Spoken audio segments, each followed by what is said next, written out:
Estamos iniciando e aqui tudo é ao vivo, mais uma edição. Podem ter certeza, inédita, sensacional, a utilidade pública que é o lema e nós salvamos verdadeiramente vidas através da informação.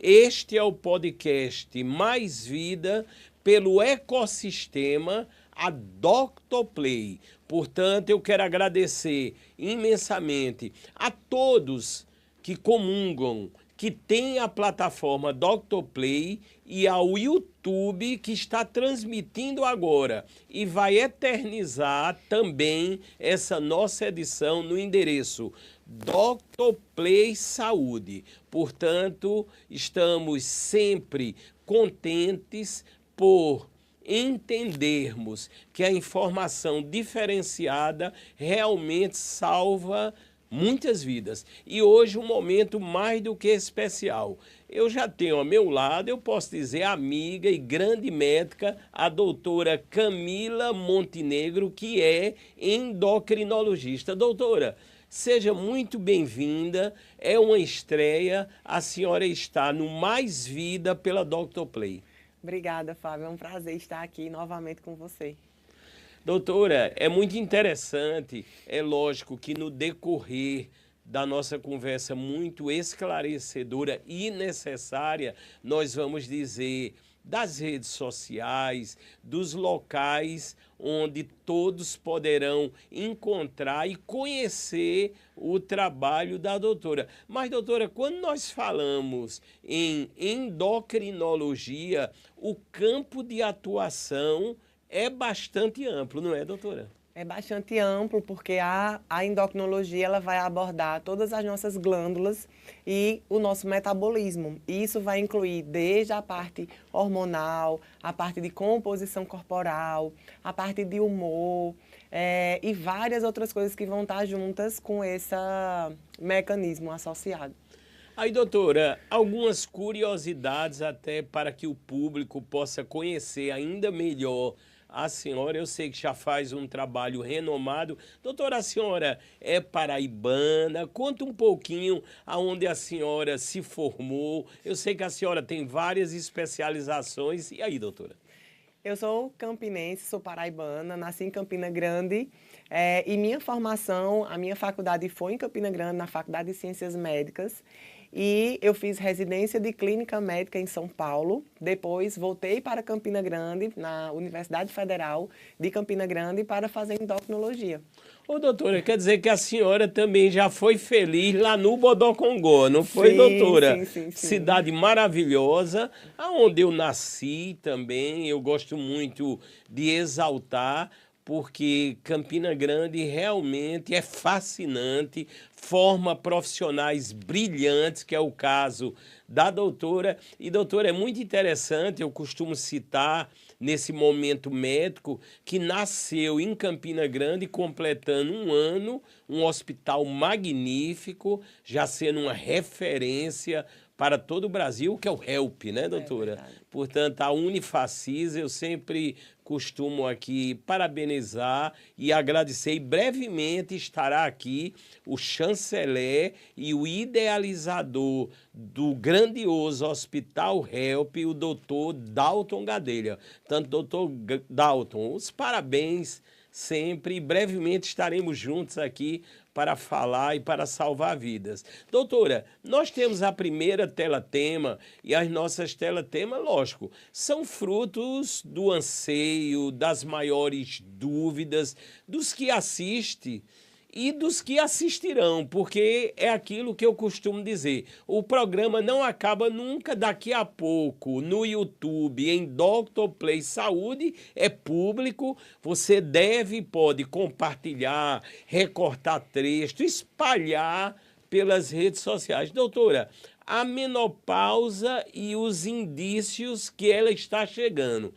Normalmente, doutora, se vê isso com um certo temor, uma certa ansiedade, ou a informação está quebrando aos poucos esses fatores?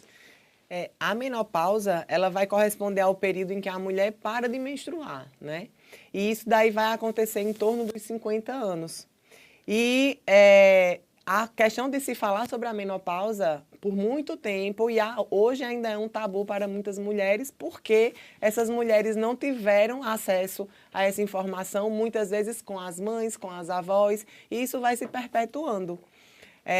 E esse temor da menopausa muitas vezes está relacionado ao sentimento de fim, porque a menopausa ela vai representar o final da idade reprodutiva. Então, a gente vai ter, por exemplo, a nossa produção de células reprodutivas femininas, os ovócitos, os gametas, eles vão acontecer em torno dos 35 anos, a gente vai ter uma queda bem importante dessa produção.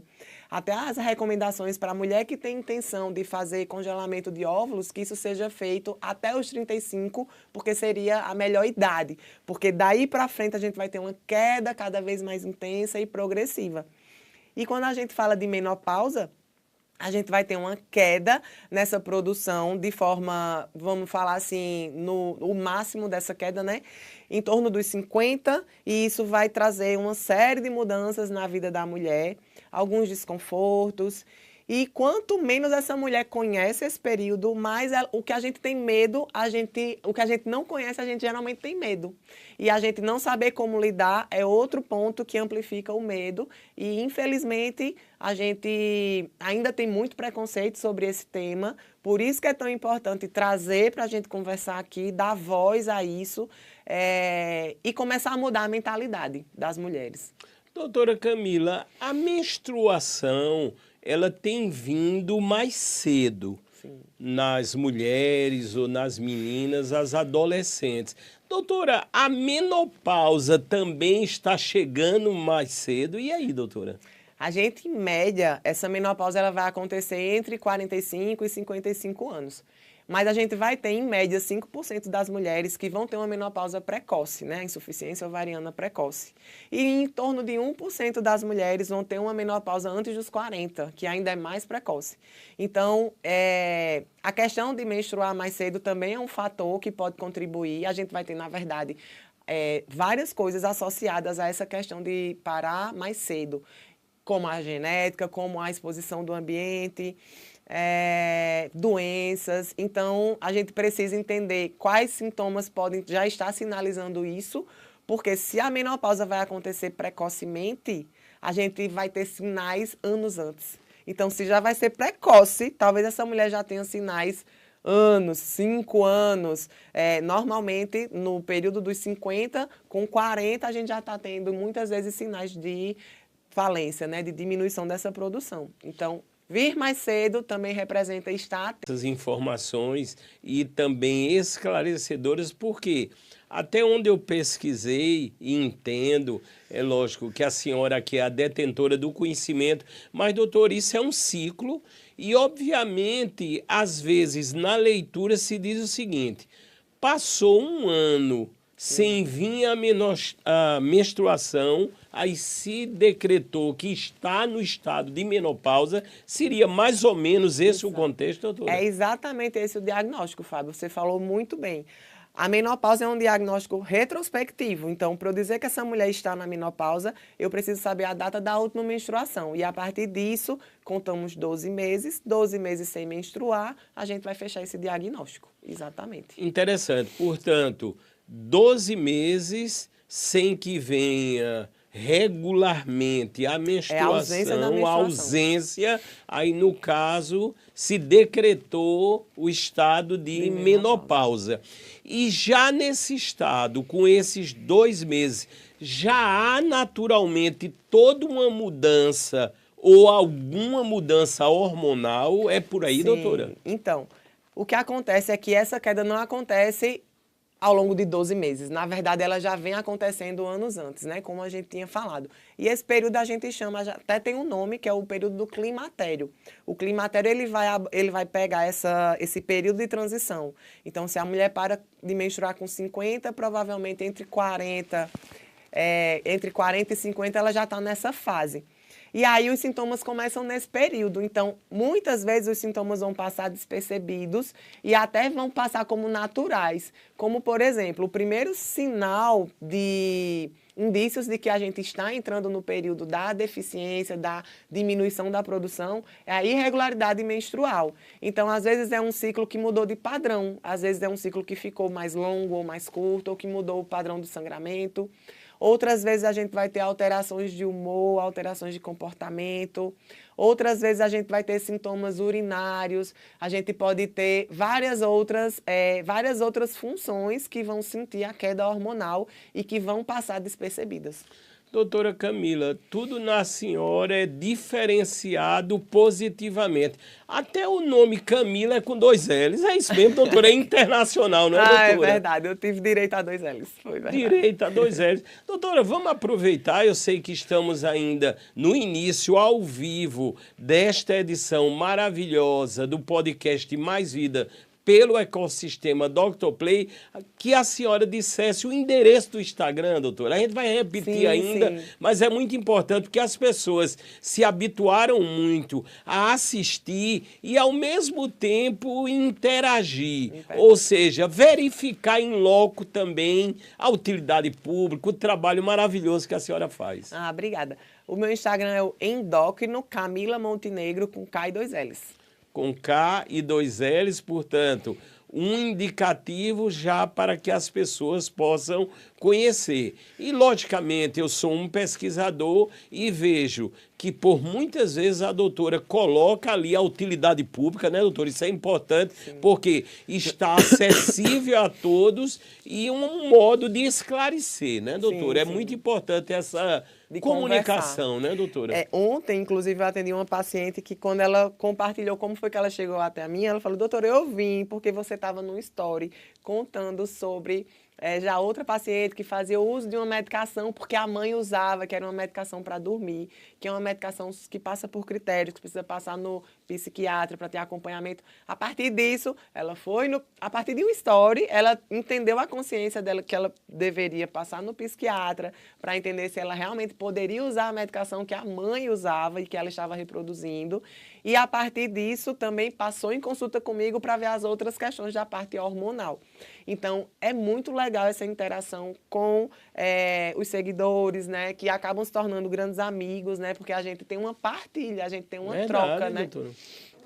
E isso já deu para entender da importância e essa comunicação que transforma e que salva, e o que estamos fazendo verdadeiramente agora para todo mundo, inclusive. Doutora, o assunto hoje maior, e creio o nosso público é muito inteligente, já entenderam, as vertentes da doutora são inúmeras e o conhecimento bastante aprofundado. Só que hoje estamos dedicando esse programa às ações ligadas à menopausa, né, doutora? Sim, por quê? É um campo muito vasto, que gera muitas dúvidas e que há todo um controle necessário a se ter, não é, doutora? Sim, com certeza. E, assim, a gente precisa quebrar muitos preconceitos, né? A gente tem ainda muito no imaginário, não só dos pacientes, mas de muitos médicos ainda, de que a terapia hormonal ou que a reposição hormonal é uma coisa que não deve ser feita, que é uma coisa perigosa. E, infelizmente, a gente ainda sofre com o imaginário do reflexo de conclusões de estudos muito antigos que fizeram com pessoas que não eram o melhor público para fazer a terapia hormonal. Na verdade, o grande problema, né, do imaginário e da crença popular negativa pela reposição hormonal é de ainda existir uma reprodução de conclusões de um estudo de 2002, em que a gente teve o WHI, foi um grande estudo, e que ele trouxe desfechos ruins, mas, na verdade, foi feito o uso do hormônio errado, na dose errada, com os pacientes que não eram os melhores para fazer. E os estudos posteriores foram mostrando exatamente os pontos de erro e os pontos de acerto para que a gente tivesse sucesso e a terapia mais assertiva para o perfil adequado de cada terapia hormonal. E hoje, graças a Deus, a gente tem uma outra realidade nesse campo da terapia hormonal. Doutora Camila Montenegro. Doutora, muitas mulheres ainda ficam irritadas na fase da menopausa e colocam o marido para fora de casa. E aí, doutora? Fábio, isso é verdade. Isso é uma realidade. É uma realidade, né, É uma doutora? realidade. Um dos sintomas da transição para a menopausa vai estar relacionado a mudanças de humor.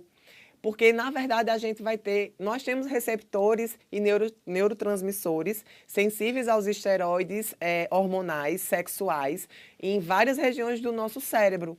E a mudança do humor, a mudança do comportamento, muitas vezes vai interferir na relação.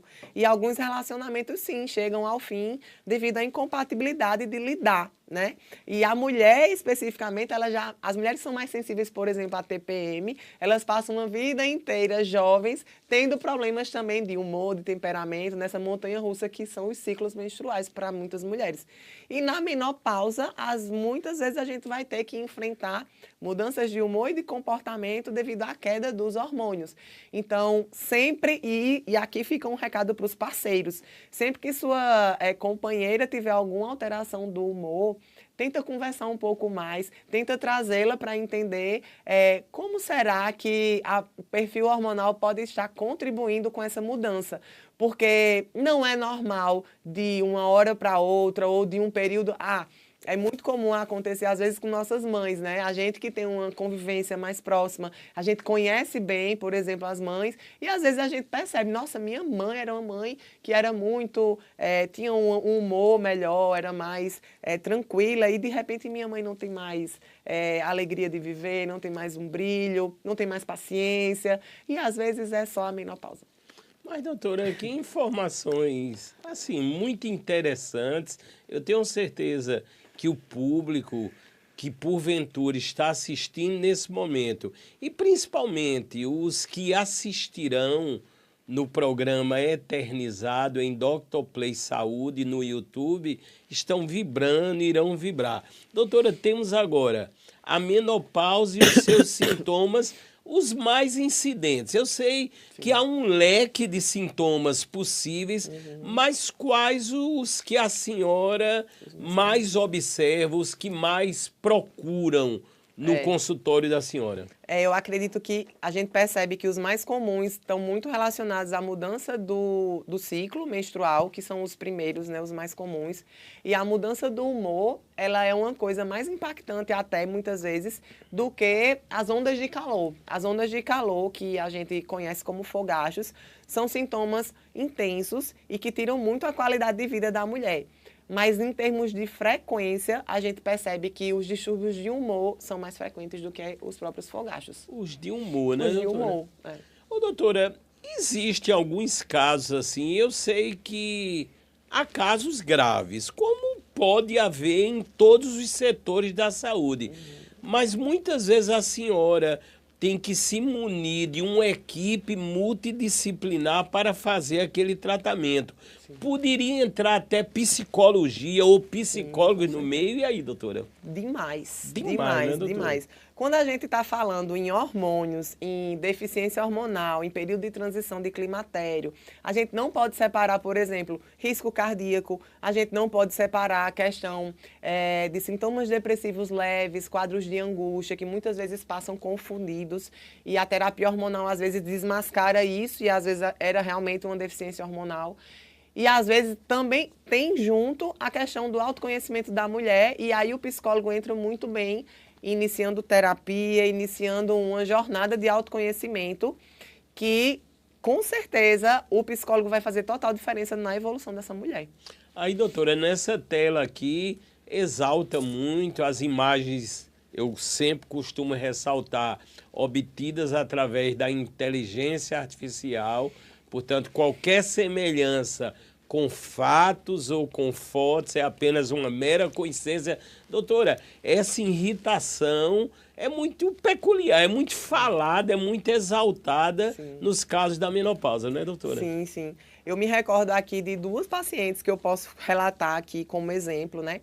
Eu me recordo de uma paciente que já estava na menopausa e que, apesar dela fazer a reposição, de ter iniciado a reposição, ela ainda tinha um sintoma que chamava muita atenção, que era uma angústia. Ela tinha uma angústia que não melhorava, ela chorava fácil. Às vezes, quando o marido falava mais ríspido com ela, ela chorava. E, enfim, né? E quando ela veio para mim, a gente revisou tudo, decidimos por ajustar os hormônios, né? Completamos o esquema dela. E ela teve uma evolução incrível. Ela realmente, ela voltou para mim, doutora, eu não tenho mais essa angústia acabou. Inclusive, ela voltou para mim essa semana. E aí, como é que você lá tá? Doutora, eu estou uma menina. Eu estou ótima. Linda, doutora. Então, assim, não é que a terapia hormonal vai ter um impacto diferente para cada mulher, mas em algumas a gente vai ter um cenário totalmente diferente, uma mudança realmente de vida. Outras não vão ter uma resposta tão boa, né? Porque a resposta perfeita para todas não existe e nunca vai existir. É sempre de forma individualizada, é sempre entendendo qual foi a dose que funcionou, qual foi o esquema que funcionou.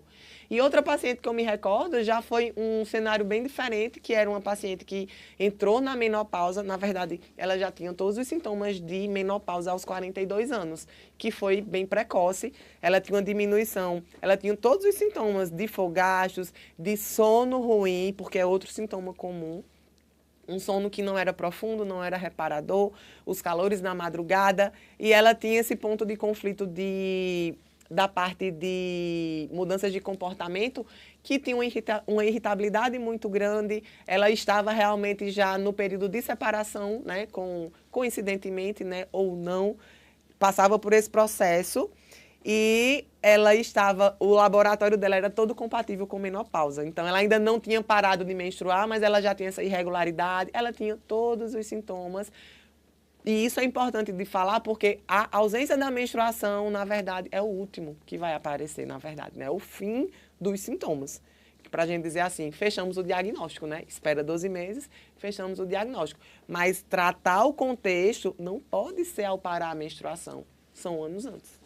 Doutora, que informação interessante. Estamos ao vivo aqui, a presença ilustre da endocrinologista, a doutora Camila Montenegro. Doutora, quer dizer que o trabalho ideal da terapia hormonal seria antes propriamente da menopausa, é antes isso, doutora? Antes da menopausa, exatamente. E quando a mulher começa a entender ou a saber que está precisando começar o tratamento, doutora? Vai depender muito do nível de consciência dessa mulher, porque muitas vão passar e não vão perceber e não vão ter a informação.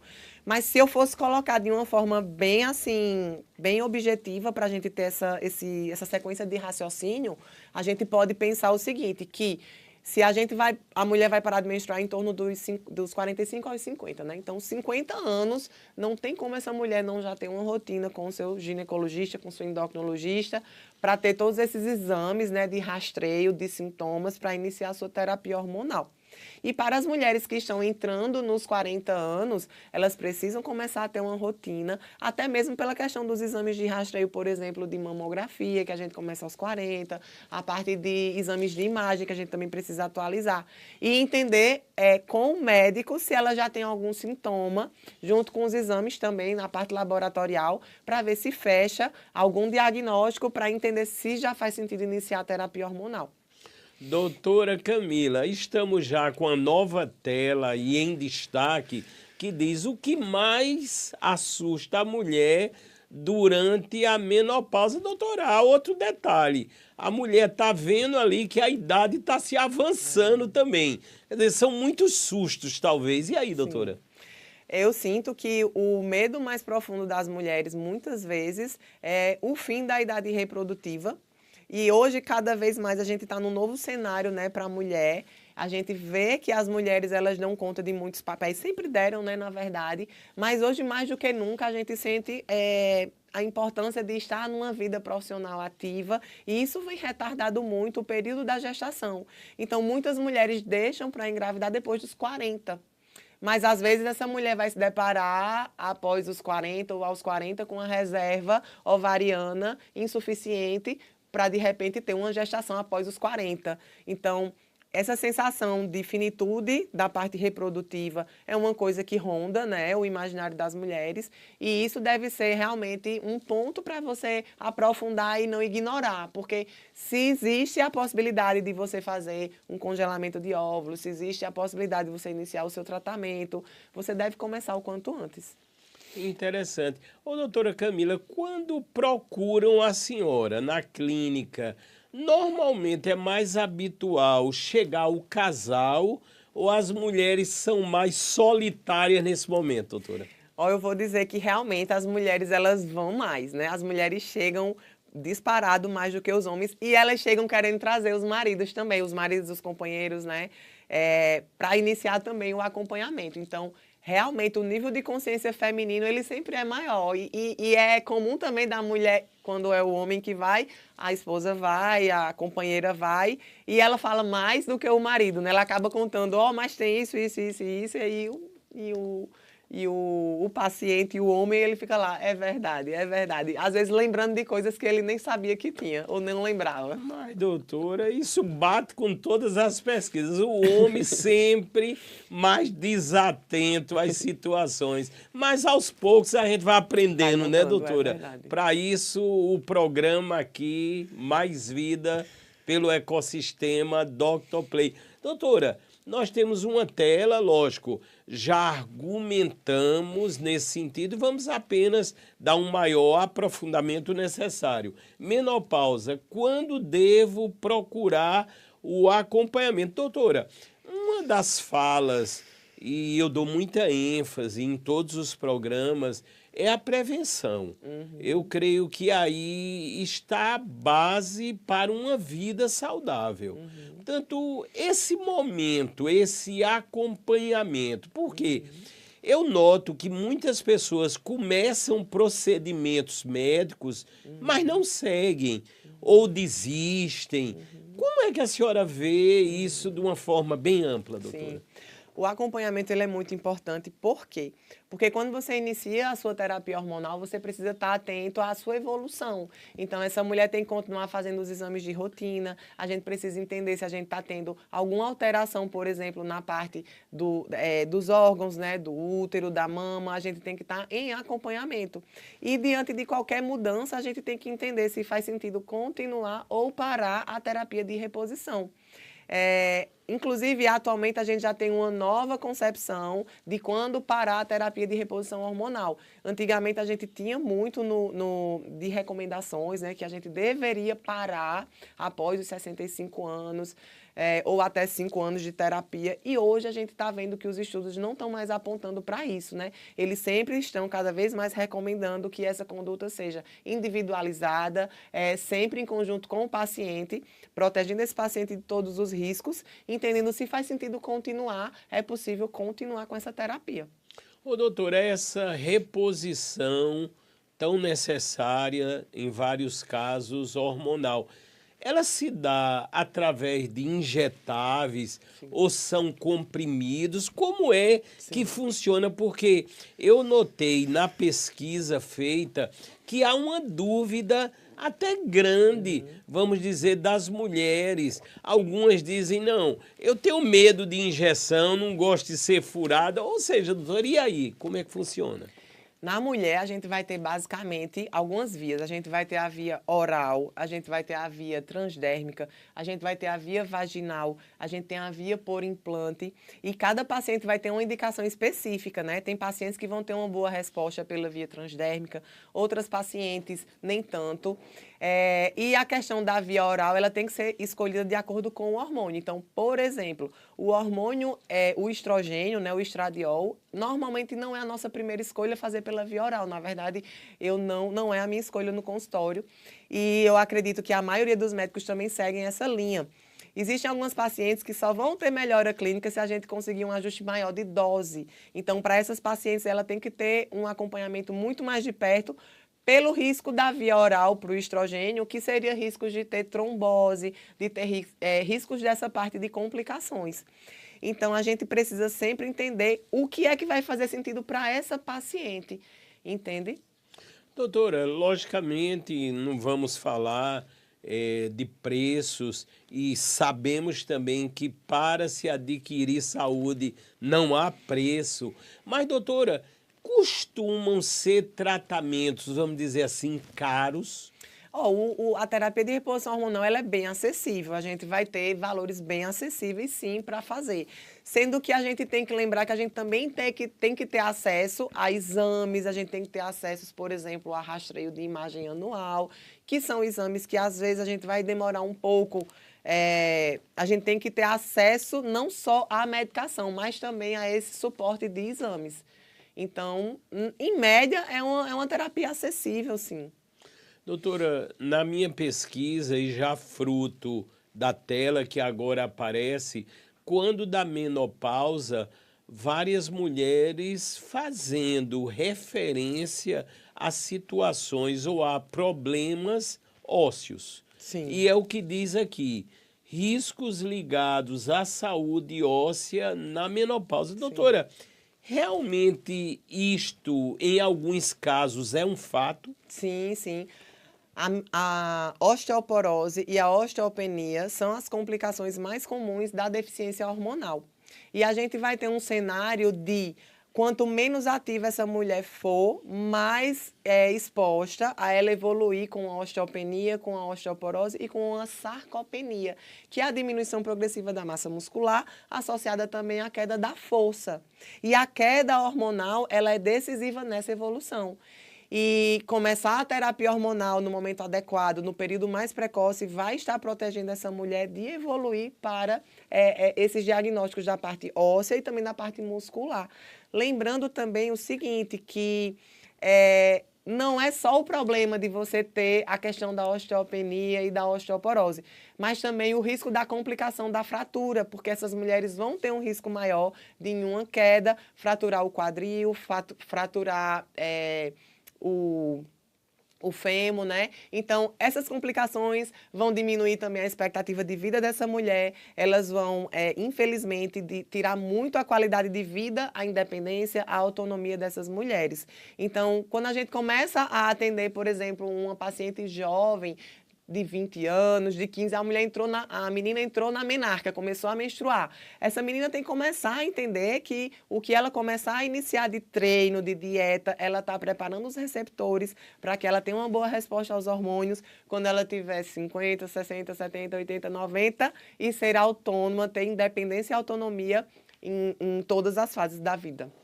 Doutora Camila Montenegro, endocrinologista, dando um show aqui de informação e de conhecimento, e é isso que precisamos. É esta informação adequada, balizada, fundamentada, segundo a ciência, e num linguajar muito objetivo. Doutora, a senhora é professora também. Eu sei que a senhora dá palestras, obviamente. Esse campo das mentorias, doutora, a senhora está agindo também nesse sentido ou não tem tempo por enquanto? Qual é o pensamento, doutora? O tempo é bem restrito, realmente. Eu já orientei alguns colegas médicos que pediram ajuda, mas atualmente eu não exerço de forma predominante esse tipo de trabalho. Mas eu me considero professora dos meus pacientes, porque certeza, durante a consulta eu sempre considero que é um momento de aprender. Então, passar para eles, né, uma realidade que ele vai começar a construir uma evolução e entender a parte fisiológica e as complicações e por que a gente está fazendo. Sempre que eu explico para o meu paciente o cenário que ele está e que ele entende, funciona. Ele começa a executar e a gente começa a ter resultado. Então, entendendo a importância de aprender, para mim é um grande prazer contribuir em abrir a cabeça desse paciente e, assim, desenvolver a habilidade de gostar. Porque a gente não precisa gostar, né, do que a gente precisa fazer. Lógico. A gente tem que entender o porquê, fazer, repetir, encontrar o sentido, ver resultado, né, encontrar a recompensa, para fazer sentido fazer mais da mesma coisa. Ô, doutora, ainda nessa questão óssea, quando a senhora está fazendo o trabalho, segundo a menopausa, a senhora aí se alia também, por exemplo, a um ortopedista ou inicialmente o trabalho é individualizado? Como é que funciona mais ou menos? Toda a parte metabólica, né, de terapia hormonal, de orientações nutricionais, a gente inicia no consultório com a endocrinologia. Mas se esse paciente precisar fazer alguma intervenção, a gente precisa do ortopedista, sem dúvidas. E o ortopedista também tem liberdade para fazer toda essa parte de orientação, né? Da parte, até mesmo dessa parte educativa, é muito importante também a prevenção e com certeza o ortopedista também tem seu papel. Doutora, a senhora tem filhos, eu costumo sempre, eu adoro criança, citar. Eu queria que a senhora dissesse o nome, a idade. Ah, meu filho é o Matheus, meu filho tem 5 aninhos, vai fazer semana que vem. E é um orgulho muito grande na minha vida. É, não é? Ô, doutora, se a senhora tivesse trazido ele, eu não sei porque a senhora não trouxe, talvez ele esteja na escola, não sei. Mas, doutora, o estúdio ficaria intacto aqui. E aí, doutora? Diga aí, Rapaz, doutora. eu nem sabia que podia. Se eu tivesse. E agora, uma coisa, ele ia querer participar, viu? Ele não ia conseguir doutora, ficar quietinho, não. Seria um prazer, ficaria aqui ao nosso lado.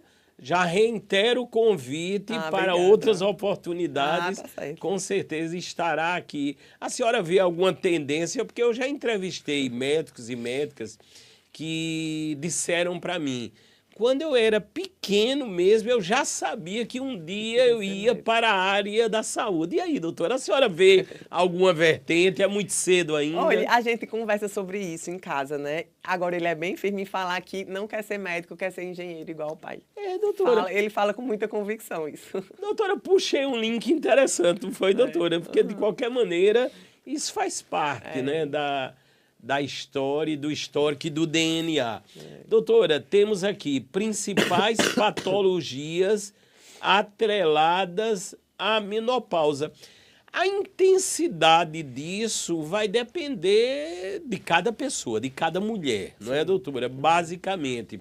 Mas a senhora vê que na menopausa algum sintoma diferente ocorrerá ou mulheres irão passar por isso com total tranquilidade, em alguns casos? Então, é bem relativo. Tem mulheres que não têm nenhum sintoma realmente e outras não percebem as mudanças, que são sinais. Então, por exemplo, o ganho de peso nesse período do climatério é uma alteração que pode estar relacionando, por exemplo, aumento de risco cardíaco, principalmente quando a gente está vendo que essa mulher está mudando o padrão de distribuição, né? Aquela gordurinha que antes era bem ginecoide, né? Bem característica de distribuição de coxas e de quadril, de bumbum, e começa a ter uma concentração maior na região visceral, abdominal, que é uma característica da queda do estradiol. A gente acaba mudando esse padrão. Outro ponto importante é alterações cardiológicas, por exemplo, para hipertensão. É muito comum no climatério acontecer devido à queda dos hormônios, porque a gente vai ter um papel importante do estrogênio na elasticidade das artérias. E quando a gente tem essa queda, a gente acaba tendo também um aumento do risco cardíaco, aumentando o risco de ter eventos cardíacos. Os estudos também apontam que a reposição do estradiol ele vem diminuindo o risco cardíaco, diminuindo também eventos cardíacos. Então, esse papel da parte cardíaca é super importante. Outro ponto importante é a parte da memória e da cognição, da parte neurológica, né? Na mulher, a gente percebe que também tem uma tendência maior para essa mulher desenvolver demência do tipo do Alzheimer. Então, é outro ponto que a gente precisa ficar alerta. Então, a falha da memória, a história genética também deve ser um ponto que deve alertar essa mulher. A gente vai ter uma tendência também para ter uma incidência maior para alterações na glicemia, um aumento maior para o risco de ter resistência insulínica, e isso vai predispor ao risco de diabetes. A gente tem vários pontos que vão estar relacionados à queda hormonal, que vão passar despercebidos, às vezes, pela idade ou pela genética, e, na verdade, vai ter um papel muito importante da queda dos hormônios. Ô, doutora, a gente aqui no programa e faz parte, eu digo, da plataforma, também do meu trabalho, sempre procuramos ver os menos favorecidos. Vamos pensar na mulher que não tem condição de procurar um atendimento particular, nem tem um plano de saúde. A senhora acha que a nível do SUS, vamos pensar assim, está tendo um olhar interessante para essas mulheres nesse momento, doutora? Bem, eu tive minha formação no SUS, né? Então, eu fiz minha formação endócrina na Universidade Federal, lá em Campina Grande, e a gente tem um ambulatório incrível de endocrinologia e a gente trabalha todos esses pontos, né, da parte de prevenção, de reposição hormonal. E existe o serviço funciona, o serviço existe, O que muitas vezes deixa a desejar é o tempo de espera, é o acesso, mas o serviço existe. E como eu falei, o custo da terapia não é uma coisa tão exorbitante, mas claro, né, dentro da realidade de cada pessoa, a gente tem sempre que particularizar. Entendi. Mas Doutora, existe. a senhora passou quanto tempo em Campina Grande, assim? Foi só a fase dos estudos? Olha, eu fiquei em Campina Grande até acho que até 2015. Mais ou menos, né? Em Foi, Campina até Grande. 2015, por aí. Depois, em 2016, eu fui para São Paulo e voltei em 2018 para Campina Grande. Fiquei 2 anos e em 2021 vim para João Pessoa. Foi isso. doutora, Acho que até 2015 foi o período que eu fiquei em lá Campina. na maravilhosa cidade de Campina Grande. Doutora, a senhora sabe dançar forró, doutora? Muito, adoro forró. Muito, doutora, o maior São João do mundo, eu estou até me lembrando agora, inclusive meu pai, Heraldo César, completa nesse sábado, que é o Dia do Amigo, dia 20 de julho, completa 96 anos. Parabéns. Doutora, Que riqueza, hein? Uma riqueza, um patrimônio de Campina Grande, há 41 anos atrás, criou, na época do então prefeito, o poeta saudoso Ronaldo Cunha Lima, o maior São João do mundo. Portanto, Campina Grande sempre nos traz muito orgulho, né, muita saudade. E a senhora, por vezes, está lá ainda em Campina? Sempre que eu tenho oportunidade, mensalmente eu estou lá visitando minha mãe, minha família, meu irmão. Que coisa bacana. Ô, doutora, lógico, nós estamos quase que encerrando, mas ainda temos muito a conversar e vocês participarão daqui a pouco de um momento muito especial no podcast Mais Vida aqui pela Dr. Play. Quero sempre agradecer a todas as pessoas que acompanham pelo YouTube Dr. Play Saúde e também na plataforma Indó. É um ecossistema que cresce, graças a Deus, cada vez mais com esse intuito, que é o que aprendemos, sabemos e estamos fazendo agora com a doutora Camila Montenegro, levando a informação que verdadeiramente salva. Doutora, qual seria o recado ou o maior alerta ou conselho que a senhora daria às mulheres que estão entrando na menopausa? Bem, o recado que eu acho mais importante é que não é o fim a menopausa. A menopausa não é o fim. A menopausa é uma nova fase na vida da mulher. Em média, a gente vai passar em torno de 1/3 da nossa vida nesse período. E não pode ser um momento que a gente encontre com falta de ânimo, de brilho.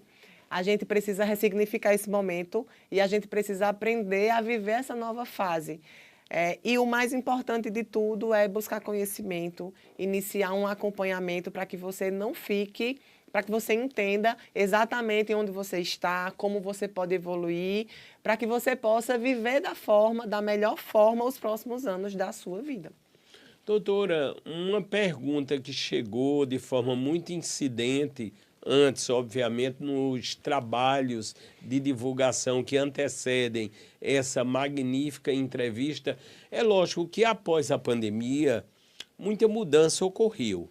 Algumas mudanças eu julgo até positivas porque a ciência se apressou mais na pesquisa, na evolução, no conhecimento. Doutora, nesses casos da menopausa, eu sei que hoje tudo é globalizado e conectado. Nós estamos alinhados com o mundo. Por exemplo, quando a gente pensa os Estados Unidos, não é, a grande potência. Como é que a senhora vê quando analisa os estudos lá na área da endocrinologia e compara com o Brasil? Como estamos? Estamos bem, estamos alinhados, estamos atualizados? Eu sei que a senhora está, mas num contexto geral. Nós estamos atualizados, nós estamos orientando nossos pacientes. O que a gente precisa, na verdade, é atualizar o conhecimento com os estudos mais recentes. Então, por exemplo, O imaginário de 2002, de 93 a 2002, que foi o período do estudo do WHI e que trouxe tantas repercussões de crenças negativas sobre a terapia hormonal, ainda é um problema. Então, a gente tem acesso ao conhecimento, o acesso que eu tenho, todos os médicos têm. Mas, infelizmente, devido ao bloqueio e ao preconceito das crenças criadas nesse período que às vezes até é conhecido como período das trevas, né? O estudo WHI, porque Verdade. ele até hoje traz, às vezes acaba sendo um desserviço orientar para o paciente que reposição hormonal dá câncer, que dá tromboembolismo, e na verdade não é assim. Então, realmente, a gente precisa se agarrar com os estudos mais recentes e trazer esse nível de consciência para os nossos pacientes, não transferir medo para os nossos pacientes, transferir conhecimento. Ô, doutor, eu sei que a senhora tem pacientes em todos os estados, até fora do país.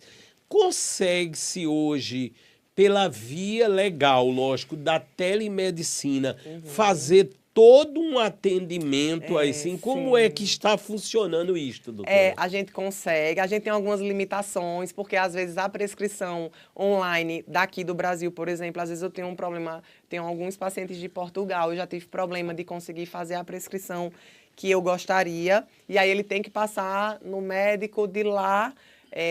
No Canadá também é um pouco burocrático de você conseguir fazer a prescrição lá e ele conseguir comprar, porque lá ele vai ter todo um protocolo que tem que ser prescrito pelo médico de lá. Então, a gente encontra esses pontos de dificuldade em algumas situações. Algumas situações. Aí, doutora, no caso ainda das reposições hormonais e dos injetáveis, as chamadas terapias injetáveis. Seria a senhora mesmo que aplica? Isso é no ambiente mesmo da clínica? Ou em alguns casos vai requerer uma situação hospitalar? Em casa isso pode ser feito com um especialista? E aí, doutora? Não. Essa parte aí de terapia, no caso, eu acredito que você esteja falando do implante. Sim. O implante hormonal, ele vai acontecer nas situações em que o paciente não tenha melhora e que ele tem um benefício maior na absorção subcutânea. E esse procedimento é feito no consultório, com anestesia local, realizado pelo médico capacitado, que no caso sou eu que faço. No caso, a senhora, uma vez feita toda a análise, os exames necessários e se viu ali aquela necessidade, o implante é feito lá com a senhora, logicamente com toda a segurança. E o tempo, doutor? Isso é uma questão muito relativa. Como é que funciona?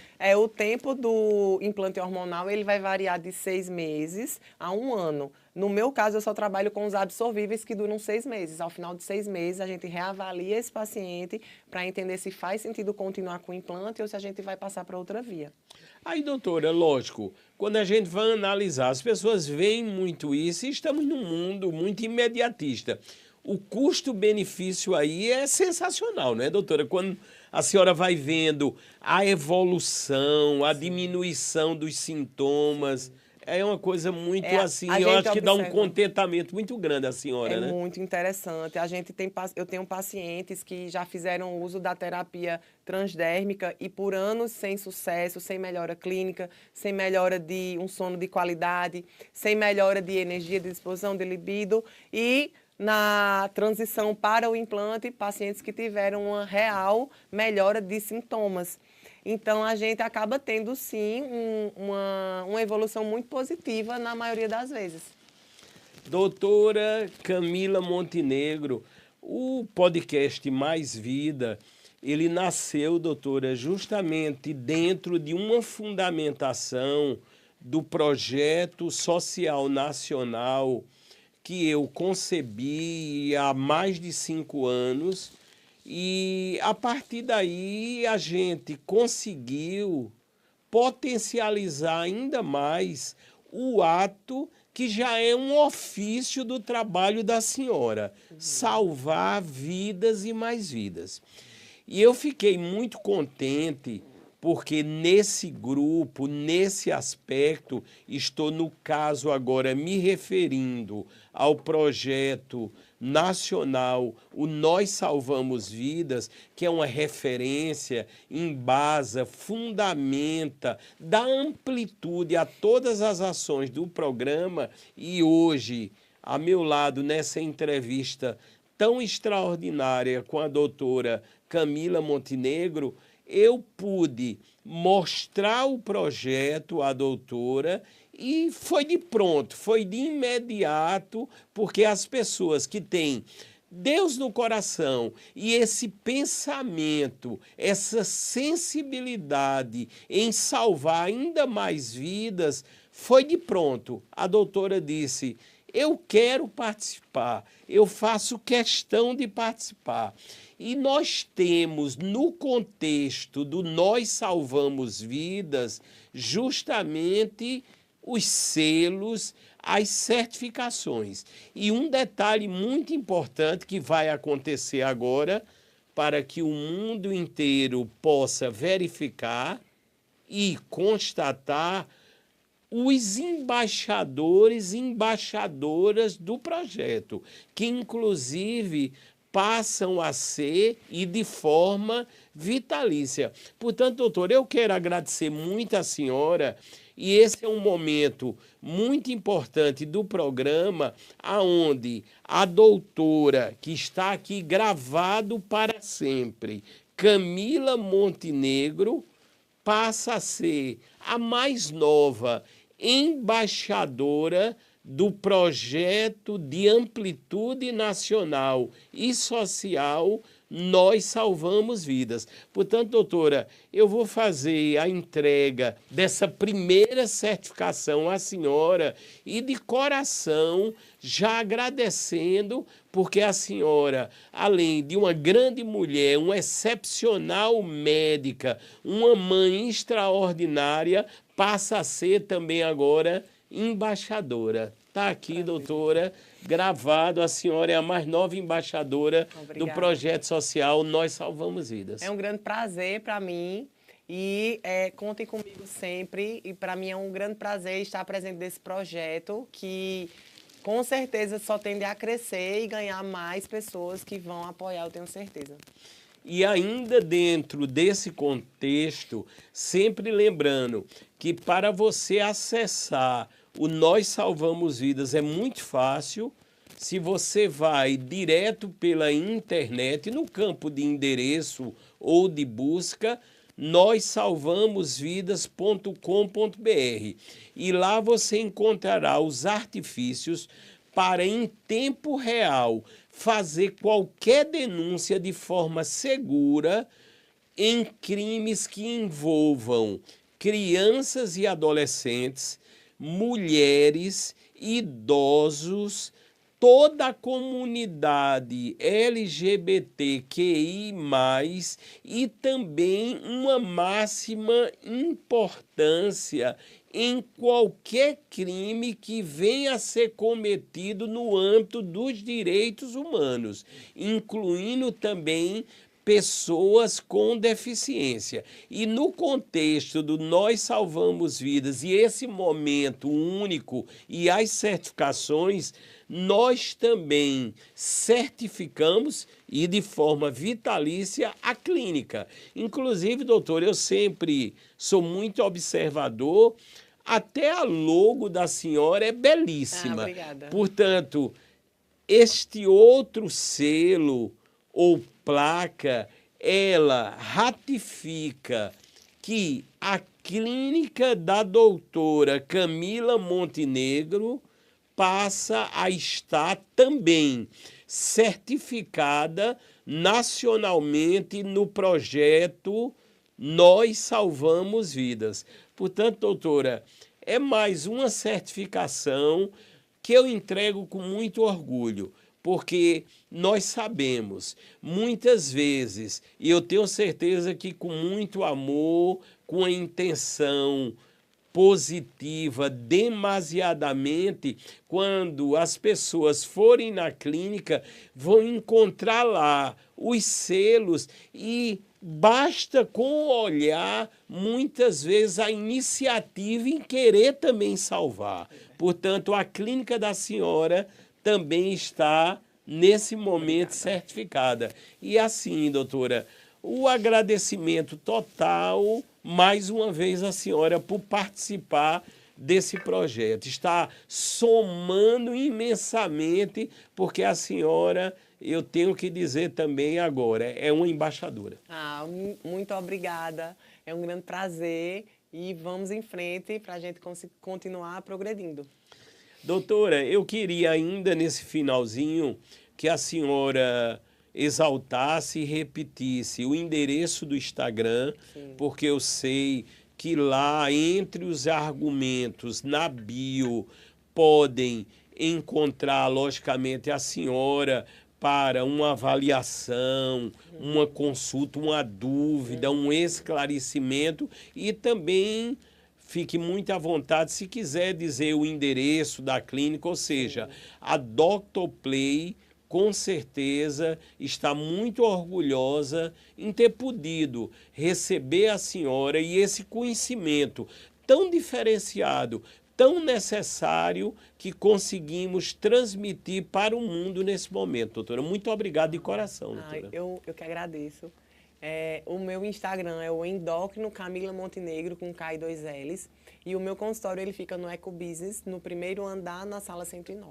Ou seja, no Ecobusiness a doutora atende, vamos dizer, a ação presencial. Já notaram que pela telemedicina também há uma atuação bastante interessante e o Instagram é um caminho, vamos dizer, viável e amplo para que todos possam conhecer o trabalho da doutora Camila, olhar que lá tem muito esclarecimento e utilidade pública. E, principalmente, na hora que quiser marcar uma consulta, uma avaliação, já são sabedores que terão um atendimento de máxima qualidade, porque o conhecimento da doutora, que não para, é adimensional, é realmente sensacional. Doutora Camila, muito obrigado, doutora. Obrigada, Fábio. E assim nós estamos encerrando mais esse programa que eu caracterizo, e eu tenho muita exatidão naquilo que eu digo, de excelência do podcast Mais Vida, aqui pelo ecossistema que é a Dr. Play. Muito obrigado, fique com Deus e aguardem as próximas edições. O caminho agora é um só. Vão até o YouTube, lá vocês vão encontrar em Dr. Play Saúde essa magnífica entrevista na íntegra e aí vocês poderão, é público, poderão compartilhar, recortar trechos, mandem pelo WhatsApp, pelo Telegram, publiquem nas suas redes sociais que vocês terão uma certeza, estarão também contribuindo para salvar vidas. Até as próximas edições.